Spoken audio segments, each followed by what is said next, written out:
Managing pond sludge, a clear guide. Hello, everyone. Welcome to our English language learning channel. Today, we're diving into an interesting phrase, managing pond sludge. This might sound a bit technical at first, but don't worry, we'll break it down together. Understanding such phrases can be incredibly useful, especially if you're interested in environmental science or gardening. So, let's get started and explore what it means and why it's important. Pond sludge is a term that describes the buildup of organic material at the bottom of a pond. This includes things like fallen leaves, dead plants, fish waste, and other natural debris. Over time, this material decomposes and turns into a thick, muddy layer. While it might sound unpleasant, pond sludge is a natural part of a pond's ecosystem. However, too much sludge can cause problems for the water quality and the living organisms in the pond. You might wonder, why is managing pond sludge necessary? The main reason is to maintain a healthy pond environment.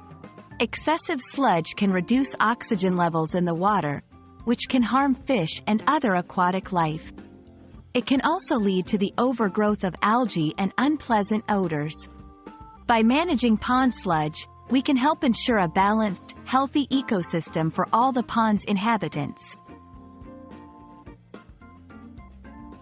Managing pond sludge involves a few different strategies.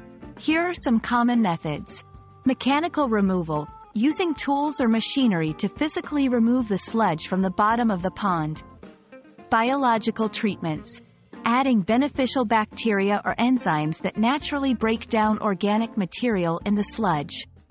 Preventative measures, such as netting over the pond to catch falling leaves before they become part of the sludge. Each of these methods has its own set of pros and cons, and often, a combination of techniques is used for the best results. We hope this video has shed some light on what managing pond sludge means and why it's important for keeping our ponds clean and healthy. Remember, a little bit of maintenance can go a long way in preserving the natural beauty and balance of these aquatic ecosystems. Thank you for watching, and see you in our next lesson.